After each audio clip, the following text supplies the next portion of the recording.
ये जो नज़र आया तो उसमें से मात्र 2 या 3 ही स्टूडेंट जो है सफल हुए हैं। बाकी के सारे स्टूडेंट्स हैं जो सीरियस स्टूडेंट्स रहे हैं। तो अब हम मुझे लगता है कि मैं कैसा बिहार तैयार कर रहा हूँ। कोर्ट की दहलीज तक वो मामले चले जाते हैं। आखिर बीपीएससी करती क्या है? कैसे लोग वहाँ बैठे हैं? आप एक्सपर्ट हैं, आप रूबरू होते हैं प्रतिदिन अपने अभ्यर्थियों से, अपने छात्रों से, आप उनके गुरु माने जाते हैं। आपके अनुसार क्या होना चाहिए? बनाई जाती है क्वेश्चंस, उनको ये समझ में नहीं है कि हम 150 क्वेश्चंस भी हम सही से बना पाएँ। 150 क्वेश्चंस में भी आप 10 क्वेश्चंस गलत कर देते हैं, 7 क्वेश्चंस गलत करते हैं, तो इसका इम्पैक्ट किस पे पड़ रहा है? ठीक को चुनूंगा, कौन हमारी टीम तैयार करेगा? मुझे लगता है कि बिहार सरकार को इस पर सोचने की आवश्यकता है। करता है, उसको अधिकार नहीं मिलता, हर अधिकार के लिए वो सरकार से लड़ती है। अगर वो लड़ती है तो पढ़ेगी कब? तो आप कहते हैं मुझे तो इतना कट ऑफ वाला चाहिए, तो आपने तो उसको मजबूर कर दिया है, सड़कों पर उतार दिया है। मुझे नज़र आ रहा है कि कोई 7-7 सालों से लगा हुआ है, कहीं पढ़ा करके पढ़ रहा है। बहुत ऐसे भी अभ्यर्थी हैं जो कहीं होटलों में भी काम करते हैं। आप सोचिए कि उन अभ्यर्थियों का सपना कितना चूर हुआ है।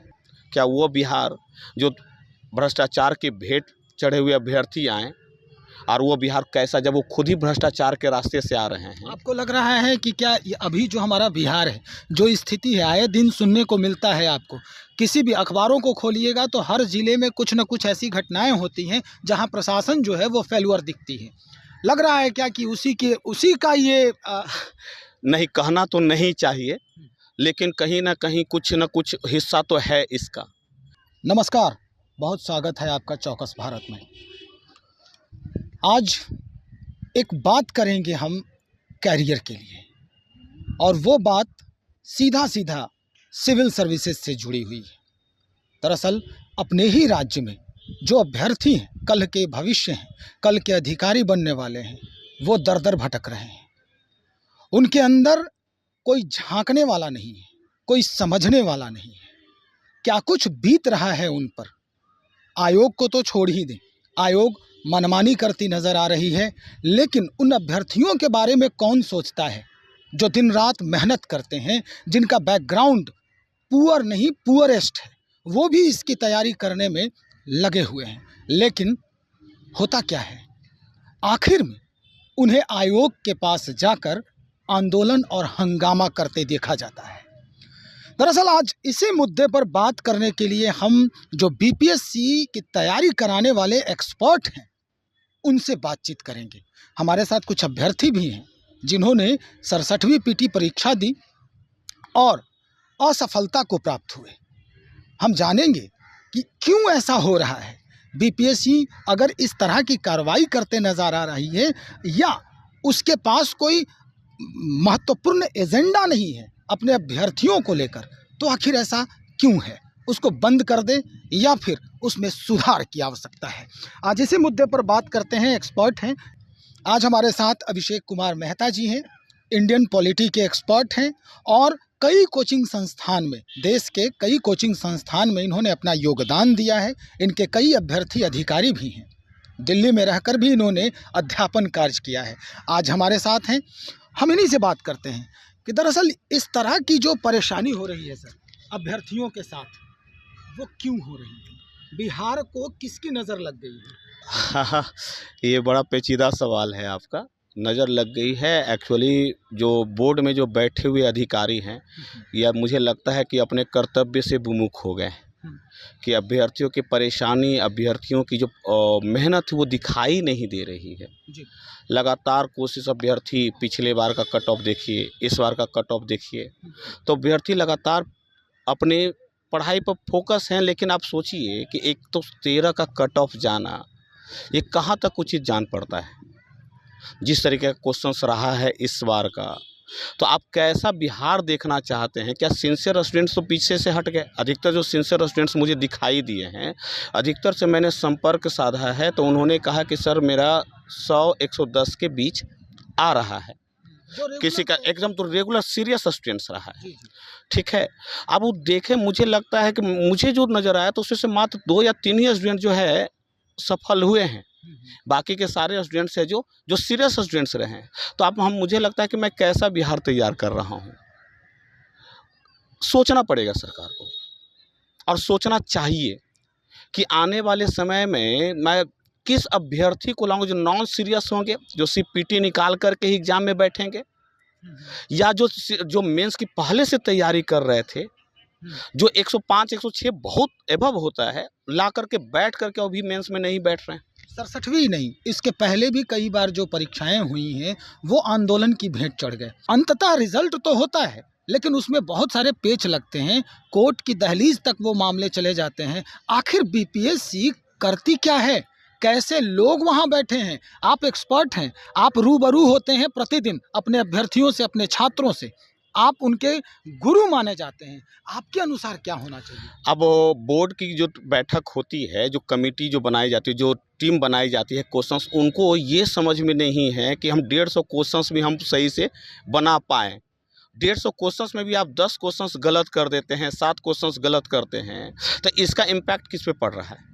मुझे लगता है कि पूरे इंफ्रास्ट्रक्चर को ही सुधारने की ज़रूरत है, एक बार रिन्यू करने की ज़रूरत है बोर्ड को, और ख़ास करके कमेटी से ले करके और अध्यक्ष तक को एक बार सोचना पड़ेगा, इस पर विचार करना पड़ेगा। संवैधानिक संस्था एक है, पूरे सरकार को बैठक करनी पड़ेगी इस पर कि मैं एक ऐसे अभ्यर्थी को चुनूँगा, कौन हमारी टीम तैयार करेगा।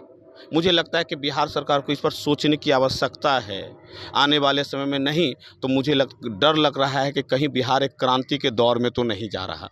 क्रांति क्या? क्रांति का मतलब कि आप अभ्यर्थी जो मेहनत करता है उसको अधिकार नहीं मिलता, हर अधिकार के लिए वो सरकार से लड़ती है, तो सरकार से वो लड़े कि पढ़े। बिल्कुल, मेरा ये कहना है कि सरकार से लड़े या पढ़े। अगर वो लड़ती है तो पढ़ेगी कब? तो आप कहते हैं मुझे तो इतना कट ऑफ वाला चाहिए, तो आपने तो उसको मजबूर कर दिया है, सड़कों पर उतार दिया है। तो अभ्यर्थी या तो आप उसको लड़ाई में शामिल करना चाहते हैं, और क्या डेमोक्रेसी है क्या कि हर अधिकार के लिए हमको लड़ना पड़ेगा? क्या आपके पास मांगना पड़ेगा? क्या हमने आपको चुना है, आप डिसीजन मेकर हैं, आप एक अच्छा टीम बना सकते हैं ताकि लोगों को जो जागरूक अभ्यर्थी है, जो लगा हुआ है कई सालों से, मुझे नज़र आ रहा है कि कोई 7-7 सालों से लगा हुआ है, कहीं पढ़ा करके पढ़ रहा है। बहुत ऐसे भी अभ्यर्थी हैं जो कहीं होटलों में भी काम करते हैं। आप सोचिए कि उन अभ्यर्थियों का सपना कितना चूर हुआ है। अब बहुत सारे अभ्यर्थी तो मुझे ये बोल रहे हैं कि सर अब हम नहीं पढ़ेंगे, अब आगे जी नहीं पढ़ेंगे, उन्होंने पढ़ाई छोड़ दी है। बिल्कुल, बीपीएससी से मोह भंग हो चुका है। तब उस सीरियस स्टूडेंट्स को क्या वो बोर्ड का, ये सरकार का कर्तव्य नहीं है क्या कि उन सीरियस स्टूडेंट्स को ले करके और उसके जो योजना है, उसके मन में योजना है, उसको ज़मीनी स्तर पर लागू करवाएं?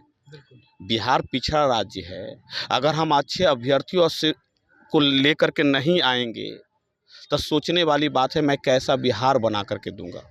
क्या वो बिहार जो भ्रष्टाचार के भेंट चढ़े हुए अभ्यर्थी आए, और वो बिहार कैसा जब वो खुद ही भ्रष्टाचार के रास्ते से आ रहे हैं? आपको लग रहा है कि क्या अभी जो हमारा बिहार है, जो स्थिति है, आए दिन सुनने को मिलता है, आपको किसी भी अखबारों को खोलिएगा तो हर ज़िले में कुछ न कुछ ऐसी घटनाएं होती हैं जहां प्रशासन जो है वो फेल्यूर दिखती है। लग रहा है क्या कि उसी का ये नहीं, कहना तो नहीं चाहिए, लेकिन कहीं ना कहीं कुछ न कुछ हिस्सा तो है इसका कि हमने नॉन सीरियस स्टूडेंट्स को ले लिया है, जो सीरियस रहे, जो ज़मीनी स्तर को नहीं जानते हैं, प्रशासनिक मैनेजमेंट नहीं कर पाते हैं। तो जो प्रशासनिक मैनेजमेंट नहीं कर पा रहा है वो कैसे समाज को संभालेगा? आप जनता के बीच हैं, आप जनता के विकास के लिए हैं, और आप उस मैनेजमेंट को नहीं कर पाएंगे तो आप सोचा जा सकता है, इस पर सवाल तो खड़े होंगे, और सवाल करना लोकतंत्र में अधिकार है। मुझे लगता है कि सरकार को सोचनी पड़ेगी कि हम किस अभ्यर्थी को लें और किस अभ्यर्थी का सिलेक्शन करें कि उस समाज के विकास को बढ़ावा दे सके। मुझे बड़ा चिंता हो रहा है इस रिजल्ट को देख करके। सर, आप जैसे बहुत सारे ऐसे शिक्षक हैं जो चिंतित हैं इस मुद्दे को लेकर, इस मसले को लेकर, खास करके लोक सेवा आयोग, जो बिहार लोक सेवा आयोग है, उसके जो अभी चल रहे हैं, क्या लगता है पटना ही नहीं, अपने देश की मैं बात करता हूँ, ये कोचिंग संस्थान बीपीएससी के लिए पढ़ाना बंद कर देगी अब?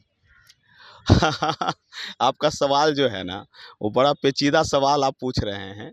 एक्चुअली मुझे लगता है कि कोचिंग संस्थानों को भी सोचना पड़ेगा इस पर में, और अभ्यर्थियों को भी, अब उस अभ्यर्थियों को भी सोचना पड़ेगा जो वन लाइनर की तैयारी कर रहे थे। इसी को शायद आप क्रांति कह रहे थे क्या? मुझे लगता है कि आप सोच सकते हैं, लेकिन मुझे लगता है कि अब टीचर्स को भी अब स्टूडेंट्स के पक्ष में इस तरीके से पढ़ाया जाना चाहिए कि वो पीटी के साथ साथ मेंस के साथ साथ तैयारी करे, कि ताकि कम समय में उसकी तैयारी को बेहतर किया जा सके।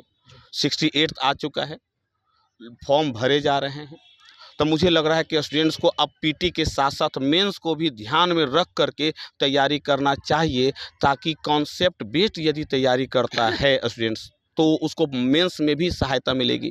मुझे कई स्टूडेंट्स ऐसे पास मिले हैं जो कह रहे हैं कि सर हम पीटी तो हो गया है, हम मेंस में नहीं बैठेंगे। क्यों? कहाँ कमी रह गई? या तो कमी टीचर्स में है, या कमी स्टूडेंट्स में है, या दोनों की कमी कि हमने स्ट्रेटजी अच्छी तैयार नहीं की। तो एक बेहतर स्ट्रेटजी के साथ तैयारी अगर किया जाए तो मुझे लगता है कि स्टूडेंट्स के पक्ष में ये मामला जाएगा, और जो स्टूडेंट नॉन सीरियस हैं वो भी सीरियस हो जाएं। चलिए सर, बहुत शुक्रिया। हम अभी कुछ अभ्यर्थी भी हैं जो इस बार 67वीं का एग्ज़ाम दिया है पीटी का, हम इनसे भी इनका विचार लेने का प्रयास कर रहे हैं। क्या सोचते हैं ये आयोग के प्रति, क्या इनके मन में चलता है, क्या लग रहा है अब बीपीएससी की तैयारी आपको छोड़ देनी चाहिए? इस सिचुएशन में तो लग ही रहा है कि अब छोड़ ही देना चाहिए, क्योंकि उम्मीद नहीं है इस बोर्ड पर।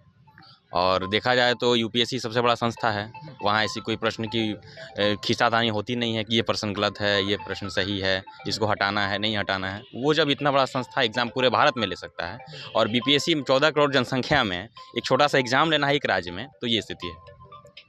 हो सकता है कि सभी का इसमें मिली भगत हो, सरकार की या फिर जो भी संस्था से जुड़े हुए हैं, कहीं ना कहीं तो है कमी, जिसकी वजह से तैयारी के दौरान आप लोगों को बहुत सारी परेशानियां जो है वो झेलनी पड़ती होगी। उसके बाद इस तरह का पूरा माहौल बनता है जब रिजल्ट आने का वक्त होता है। आपको बाद में ये पता चलता है, जैसे ही परीक्षा दे के आप आते हैं तो बस में ही या ट्रेन में होते हैं, पता चलता है ये कैंसिल कर दिया गया है। उस समय भाई आप क्या सोचते हो अपने लिए? देखिए, तैयारी आदमी बहुत जुनून से करता है, हमेशा लगा रहता है कि इस बार कहीं बेहतर हो जाए और हम एक सिस्टम में चले जाएं। घर की स्थिति को देखते हुए, सब बहुत सारे ऐसे परिवार का लड़का है, हम भी हैं, तो आते हैं बहुत मतलब नॉर्मल फैमिली से हम लोग आते हैं, और ये सोच करके कि जिस संस्था में जाएंगे तो हो सकता है कि आगे हम कुछ बेहतर कर सकें, क्योंकि हम लोग ज़मीन से जुड़े हुए हैं। और इसके बाद जब आदमी रिजल्ट देकर बाहर निकलता है तो पता चलता है कि पेपर लीक हो गया है, या फिर कुछ ऐसा धांधली हुआ है जिसकी वजह से कैंसिल करना पड़ रहा है, या फिर अगर रिजल्ट भी प्रकाशित होता है तो उसमें कट ऑफ का जो वो मामला है या फिर क्वेश्चंस का मामला है, इसको लेकर के काफ़ी तकलीफ़ें होती हैं, और आगे की तैयारी कैसे करें ये एक संशय का विषय बन जाता है। ये स्ट्रेस बना रहता है। स्ट्रेस बना रहता है किसी भी परीक्षा में, बीपीएससी का चाहे बिहार का कोई भी एग्ज़ाम हो, इसकी तैयारी जो भी विद्यार्थी करता है, हम भी करते हैं, तो यही सोच के करता है कि अगर सामने अगर केस का मामला आता है, या फिर क्योंकि ये बिहार का ट्रेंड बन चुका है, विगत वर्षों में आप देखेंगे बिल्कुल बिहार एसएससी की भी वही स्थिति है कि 14 का वैकेंसी 21 में क्लियर हो रहा है। एक बीपीएससी 94 में वैसे किया था, फिर उसके बाद पंचवर्षीय योजना हो गया बीपीएससी का, फिर 9 के बाद व्यवस्थित हुआ, फिर सुधार हुआ उसमें, लेकिन धांधली के भेंट चढ़ रहा है। सीट भी कम निकले हैं जी, हमेशा सीट का तो नहीं कह सकते हैं, क्योंकि रिक्वायरमेंट के हिसाब से सीट निकलता है, और जो भी है वहाँ के विभाग के द्वारा मांगा जाता है, लेकिन अगर जो भी निकलता है उस पर पारदर्शिता नहीं रहती है किसी भी एग्ज़ाम में। चलिए, एक और मित्र हैं यहाँ पे, क्या करना चाहिए लोक सेवा आयोग को, अब कैसे सुधार हो? एक स्टूडेंट के नाते उसको किस नज़रिए से देखनी चाहिए? बीपीएससी एक ऑटोनोमस बॉडी है जी, लेकिन जब सरकार गरीब तबकों के बच्चों को शामिल करने के लिए 50,000 का स्कीम इसके पीछे लगा दी, तो बीपीएससी को भी चाहिए कि अपने स्ट्रेटजी में चेंज करे, और उसे चाहिए कि अपीयरेंस का कम से कम 10% छात्रों को मेंस के लिए क्वालिफाई करे। बिल्कुल। जब सरकार अपनी स्ट्रेटजी चेंज कर रही है तो बीपीएससी को भी अपनी स्ट्रेटजी चेंज करनी चाहिए, लेकिन बीपीएससी को स्ट्रेटजी चेंज नहीं करना है। वो 2 महीना कॉपी जांचने में ज़्यादा समय लग जाएगा, इसलिए ज़्यादा स्टूडेंट को बीपीएससी मेंस के लिए क्वालिफाई नहीं करना चाहती है। वो एक मतलब ढुलमुल रवैया से वन लाइनर स्टूडेंट को ही आगे बढ़ा करके मतलब समझिए गैर जिम्मेदार ऑफिसर को नियुक्ति करना चाहती है। अगर बीपीएससी ऑटोनोमस बॉडी होते हुए अच्छा काम नहीं कर रही है तो सरकार को चाहिए कि बार बार जो इस पर आरोप लग रहे हैं धांधली के सेटिंग के 39वीं से ही, तो इस पर विश्वास बना रहे, इसके लिए क्यों न उसकी सीबीआई जांच की अनुशंसा कर दी जाए। बिल्कुल। अगर सीबीआई जांच की अनुशंसा हो जाए तो दूध का दूध पानी का पानी हो जाएगा, और छात्रों का बीपीएससी पर भरोसा भी बढ़ता जाएगा, छात्र इससे पढ़ने को अग्रसर होंगे, और इससे बिहार में क्राइम रेट भी कंट्रोल होगा। लेकिन सरकार भी लग रहा है कि ढुलमुल रवैया अपना रही है, वो भी और विपक्ष को तो बात ही छोड़ दीजिए, चाहे विपक्ष में कोई रहे, आज कोई हो कल कोई हो, कोई सुनता नहीं। आज चाहिए था विपक्ष को सड़क पर उतरना, लेकिन विपक्ष ऐसे मौन साध रखी है जैसे उससे भी फायदा हो रहा है। ये लोग अपना रोटी सेक रहे हैं। ये लोग अपना रोटी सेक रहे हैं। चलिए आखिर में हमारे साथ जो सर बैठे हैं उनसे एक सवाल आखिर में करेंगे, और चूँकि मेरे जहन में ये बात आ रही है अक्सर। हाँ सर, ये देखा जाता है कि जो सिविल सर्विसेज तो खैर ये ट्रेडिशनल इनका चयन प्रक्रिया है। हम अगर देखते हैं जुडिशियल जो न्यायिक सेवा की जो प्रक्रिया है उसमें भी इस बार गड़बड़ी हुई है। हम देखते हैं जो डिस्ट्रिक्ट पब्लिक रिलेशन ऑफिसर का जो ऑफिसर के लिए जो परीक्षा दी गई है, प्रारंभिक परीक्षा, ये अभी हाल ही में 2-3 दिन पहले जो कंडक्ट की गई है, उसमें भी गड़बड़ियाँ हुई हैं।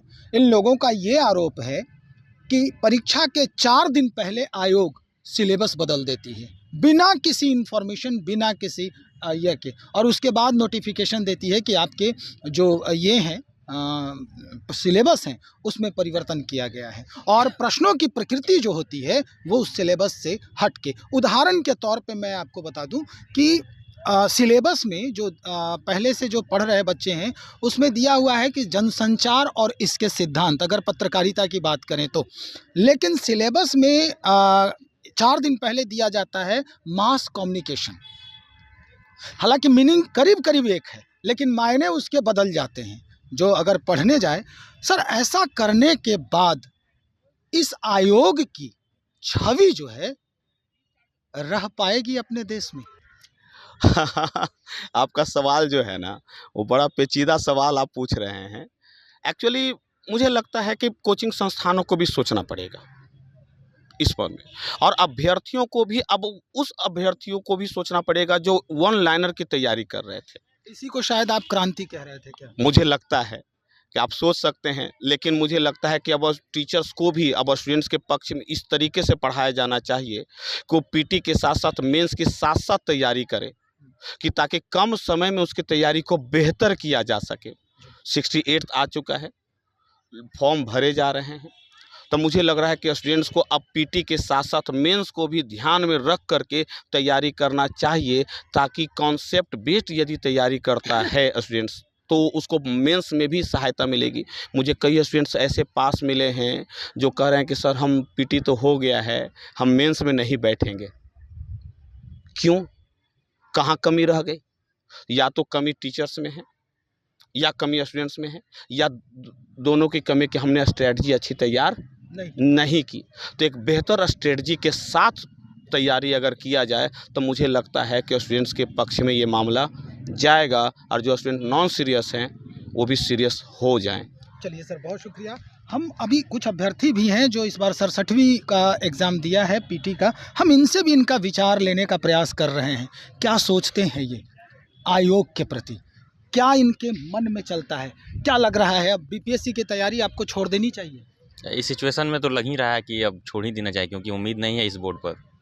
और देखा जाए तो यूपीएससी सबसे बड़ा संस्था है, वहाँ ऐसी कोई प्रश्न की खींचातानी होती नहीं है कि ये प्रश्न गलत है, ये प्रश्न सही है, इसको हटाना है, नहीं हटाना है। वो जब इतना बड़ा संस्था एग्ज़ाम पूरे भारत में ले सकता है, और बीपीएससी 14 करोड़ जनसंख्या में एक छोटा सा एग्ज़ाम लेना है एक राज्य में, तो ये स्थिति है। हो सकता है कि सभी का इसमें मिली भगत हो, सरकार की या फिर जो भी संस्था से जुड़े हुए हैं, कहीं ना कहीं तो है कमी, जिसकी वजह से तैयारी के दौरान आप लोगों को बहुत सारी परेशानियां जो है वो झेलनी पड़ती होगी। उसके बाद इस तरह का पूरा माहौल बनता है जब रिज़ल्ट आने का वक्त होता है। आपको बाद में ये पता चलता है, जैसे ही परीक्षा दे के आप आते हैं तो बस में ही या ट्रेन में होते हैं, पता चलता है ये कैंसिल कर दिया गया है। उस समय भाई आप क्या सोचते हो अपने लिए? देखिए, तैयारी आदमी बहुत जुनून से करता है, हमेशा लगा रहता है कि इस बार कहीं बेहतर हो जाए और हम एक सिस्टम में चले जाएं, घर की स्थिति को देखते हुए। सब बहुत सारे ऐसे परिवार का लड़का है, हम भी हैं, तो आते हैं बहुत मतलब नॉर्मल फैमिली से हम लोग आते हैं, और ये सोच करके कि जिस संस्था में जाएंगे तो हो सकता है कि आगे हम उस पर हम बात करेंगे आपसे। प्रश्नों की जो प्रकृति इस बार आई प्रारंभिक परीक्षा में 67वीं, क्या लगा, कैसे कैसे प्रश्न थे? देखिए, प्रश्न तो हमेशा से विवादित रहे हैं, अच्छा। चाहे 66वीं हो, 64वीं हो, 65वीं हो, हर प्रश्न में ही मतलब जितने भी बीपीएससी हुआ उसमें विवादित रहता है। 2-4 क्वेश्चन ऐसे रहते हैं जिसका उटपटांग जवाब रहता है। अच्छा। जैसे कि 66वीं का देखा जाए, एक क्वेश्चन था कि वीर कुंवर सिंह 1857 की क्रांति में कहाँ से नेतृत्व किए थे। अच्छा, कहाँ से नेतृत्व किए? जी, हम्म। तो उसमें ऑप्शंस पटना भी था, आरा भी था, आरा में जगदीशपुर था, बाकी भी 2-3 जिले का नाम था और ऑप्शन ई था। तो ये विवादित हुआ क्योंकि बोर्ड क्या बोला कि बोर्ड बोला कि पटना से इन्वॉल्व हुए थे। ठीक, मामला गया न्यायालय में, क्योंकि विद्यार्थी सब जगदीशपुर आरा से टिक किया था और सबको बुक में भी यहीं दिया है। तो बोर्ड के न्यायालय के द्वारा पूछा गया कि इसका आंसर सही क्या है, तो बोर्ड जवाब क्या दिया कि मानसिक रूप से पटना से थे और शारीरिक रूप से जगदीशपुर से थे। अच्छा। अब ये सुनने को मिला हम लोगों को, तो अब बताइए मानसिक और शारीरिक दोनों कहीं ना कहीं ये किताबों में या एक्सपर्ट जो हैं कोचिंग संस्थान के, वो आप लोगों को पढ़ाए हैं ऐसा? ऐसा कहीं नहीं है सर, ना संस्था के द्वारा पढ़ाया गया है, ना कहीं किसी किताब में दिया गया है। अच्छा। ये बोर्ड का अपना किताब जो होगा उससे बताया गया है। बोर्ड के तरफ से जो कोर्ट में गए दलील देने के लिए, वो वीर कुंवर सिंह के मानसिक और शारीरिक स्थिति को जानते थे? जी, हो सकता है उनको ऐसी जानकारी होगी पहले से, अच्छा। जिसकी वजह से कोर्ट को ये जवाब दिए। कहीं ना कहीं तो जानकारी मिला होगा उनको कि शारीरिक रूप से कहाँ से थे और मानसिक रूप से कहाँ से थे। ये तो भाई बड़ी विडंबना है। जी, तो इसके शिकार भी विद्यार्थी हो रहे हैं और आगे उम्मीद क्या किया जाए बोर्ड से, अब देख ही सकते हैं। हमेशा कहीं ना कहीं धांधली होता रहता है, चाहे वो पेपर लीक का मामला हो, चाहे हाई कट ऑफ का मामला हो, भ्रष्टाचार अंदर से भी है, ये भी सुनने को मिल रहा है। कुछ ऐसे पदाधिकारी हैं जिनका नाम लेना उचित नहीं होगा मीडिया के माध्यम से, लेकिन वो जमे हुए हैं 10 साल से एक ही पद पे। हर डाल पे उल्लू बैठे। जी, हाँ जी जी, तो अंजाम सिर्फ विद्यार्थी भुगत रहा है, बाकी इन लोगों को क्या करना, सत्ता में है, चल रहा है। आप रूबरू होते हैं प्रतिदिन अपने अभ्यर्थियों से, अपने छात्रों से, आप उनके गुरु माने जाते हैं, आपके अनुसार क्या होना चाहिए? अब बोर्ड की जो बैठक होती है, जो कमेटी जो बनाई जाती है, जो टीम बनाई जाती है क्वेश्चंस, उनको ये समझ में नहीं है कि हम 150 क्वेश्चंस भी हम सही से बना पाएँ। 150 क्वेश्चंस में भी आप 10 क्वेश्चंस गलत कर देते हैं, 7 क्वेश्चंस गलत करते हैं, तो इसका इम्पैक्ट किस पे पड़ रहा है? मुझे लगता है कि पूरे इंफ्रास्ट्रक्चर को ही सुधारने की ज़रूरत है, एक बार रिन्यू करने की ज़रूरत है बोर्ड को, और ख़ास करके कमेटी से ले करके और अध्यक्ष तक को एक बार सोचना पड़ेगा, इस पर विचार करना पड़ेगा। संवैधानिक संस्था एक है, पूरे सरकार को बैठक करनी पड़ेगी इस पर कि मैं एक ऐसे अभ्यर्थी को चुनूँगा, कौन हमारी टीम तैयार करेगा।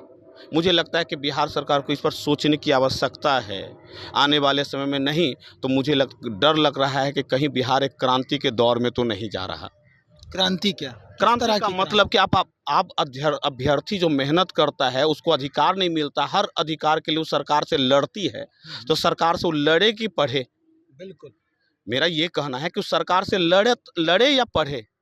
अगर वो लड़ती है तो पढ़ेगी कब? तो आप कहते हैं मुझे तो इतना कट ऑफ वाला चाहिए, तो आपने तो उसको मजबूर कर दिया है, सड़कों पर उतार दिया है।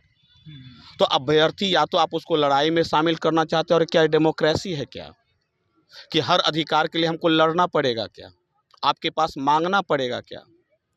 हमने आपको चुना है, आप डिसीजन मेकर हैं, आप एक अच्छा टीम बना सकते हैं ताकि लोगों को, जो जागरूक अभ्यर्थी है, जो लगा हुआ है कई सालों से, मुझे नज़र आ रहा है कि कोई 7-7 सालों से लगा हुआ है, कहीं पढ़ा करके पढ़ रहा है। बहुत ऐसे भी अभ्यर्थी हैं जो कहीं होटलों में भी काम करते हैं।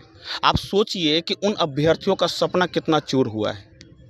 अब बहुत सारे अभ्यर्थी तो मुझे ये बोल रहे हैं कि सर अब हम नहीं पढ़ेंगे, अब आगे जी नहीं पढ़ेंगे, उन्होंने पढ़ाई छोड़ दी है। बिल्कुल, बीपीएससी से मोह भंग हो चुका है। तब उस सीरियस स्टूडेंट्स को क्या वो बोर्ड का, ये सरकार का कर्तव्य नहीं है क्या कि उन सीरियस स्टूडेंट्स को ले कर के और उसके जो योजना है, उसके मन में योजना है, उसको ज़मीनी स्तर पर लागू करवाएं?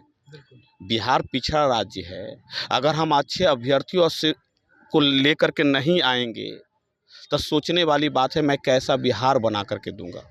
क्या वो बिहार जो भ्रष्टाचार के भेंट चढ़े हुए अभ्यर्थी आए, और वो बिहार कैसा जब वो खुद ही भ्रष्टाचार के रास्ते से आ रहे हैं? आपको लग रहा है कि क्या अभी जो हमारा बिहार है, जो स्थिति है, आए दिन सुनने को मिलता है, आपको किसी भी अखबारों को खोलिएगा तो हर जिले में कुछ न कुछ ऐसी घटनाएं होती हैं जहां मैं तुम्हें अधिकार देता हूं, तो इसलिए मैंने अभी पीछे कहा था ना कि अभ्यर्थियों को क्या अब आंदोलन के लिए हमेशा खड़ा रहना पड़ेगा, हर बात के लिए लड़ना पड़ेगा? हमने आपको चुन करके भेजा है, हमने आपको डिसीजन मेकर बनाया है, हमारे टैक्स से आप पैसा लेते हैं, हम टैक्स देते हैं तो आपको सैलरी मिलती है, तो क्या तब भी हम हमारे ही सैलरी से आप कमा रहे, हमारे ही टैक्स से आप कमाते हैं, पैसा मिलता है और हम ही अधिकार के लिए लड़ें आपसे? क्या ये डेमोक्रेसी होगा? क्या हम उस तरीके का बिहार तैयार करेंगे? आप सूचकांकों में देखें कि बिहार की क्या स्थिति है। सबसे ज़्यादा डेथ रेट बिहार का है, सबसे पिछड़ा निर्धन बिहार में है, शिक्षा बिहार की स्थिति खराब है। तो कैसा बिहार तैयार करेंगे? मुझे लगता है कि इसके लिए मेरा एक सुझाव है कि इसके लिए जुडिशियरी, एक न्यायाधीश के नियंत्रण में एक आयोग गठित की जाए और उस आयोग के सिफारिशों को एक बार देखा जाए कि आयोग कहे कि इस पर सुधार के लिए क्या क्या प्रावधान आप बताएं और उस पर सरकार को निर्णय लेना चाहिए। वरना मुझे लगता है कि बिहार एक क्रांति के दौर में समाहित हो जाएगा और डर लग रहा है कि कहीं स्टूडेंट्स इससे विमुख ना हो जाए। बिल्कुल स्थिति वही बन रही है। स्थिति बहुत दुविधापूर्ण बन रही है। एक वायरल एक पेपर है, मैं उसका जिक्र करना चाहूँगा। एक स्टूडेंट्स ने लिखा कि 67वीं के स्टूडेंट्स इसलिए कंफ्यूज्ड हैं, जो पास कर गए इसलिए कंफ्यूज्ड हैं कि पेपर कब होगा। जो नहीं पास किए हैं वो इस शॉक्ड में है कि मेरा इतना बनाने के बाद भी पास नहीं हुआ। और 60वीं वाले इसलिए कंफ्यूज्ड हैं कि पेपर होगा कि नहीं होगा। 69वीं वाले इसलिए कंफ्यूज्ड हैं कि कैसा पैटर्न होगा। और टीचर इसलिए कंफ्यूज्ड हैं कि हम पढ़ाएं क्या। तो बिहार तो उस स्थिति में पहुंच गया है। सोचिए, सबके लिए सबको सोचना पड़ेगा। बिल्कुल सर, बहुत शुक्रिया जानकारी देने के लिए। तो ये स्थिति है, आपने सुना। एक्सपर्ट भी हमारे साथ बैठे हैं और कुछ अभ्यर्थी भी हमारे साथ बैठे हैं। जो भी है समझने की ज़रूरत है, आयोग को भी सरकार को भी, तब जा कर के आयोग की छवि भी बनेगी और सरकार की छवि भी धूमिल होने से बच सकेगी। और भी बातें होंगी इस मुद्दे पर। और 60वीं के लिए जो मुख्य परीक्षा है, प्रारंभिक परीक्षा है, उसके लिए भी हम आपको बताएंगे कि उसकी तैयारी कैसे करें। एक्सपर्ट जितने भी मिलते हैं हम उनसे बात करेंगे और आपके लिए हम सामने लेकर आएंगे। आप तैयारी करना नहीं छोड़ें, आप अपने कर्म को करते रहें। बाकी जो गड़बड़ियाँ हो रही है या जो भी हो रहा है वो सरकार तो सुधारेगी ही आज न कल, ये मौका तो आएगा ही। बहरहाल बने रहें हमारे साथ। बहुत शुक्रिया आपका।